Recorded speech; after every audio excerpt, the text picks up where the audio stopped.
કોને કહેવાય ભાઈ? બહુકોણ કોને કહેવાય?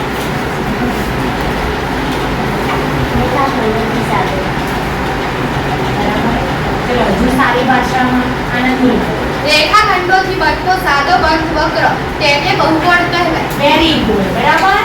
ઓકે ચલો બહિર્મુખ બહુકોણ કોને કહેવાય? બહિર્મુખ કોને કહેવાય?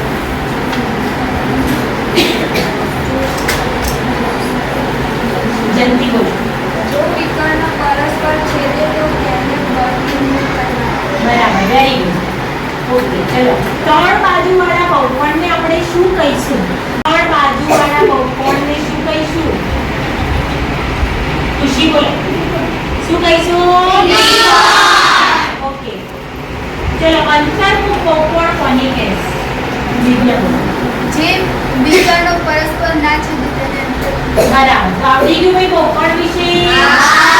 તો ખ્યાલ આવી ગયો?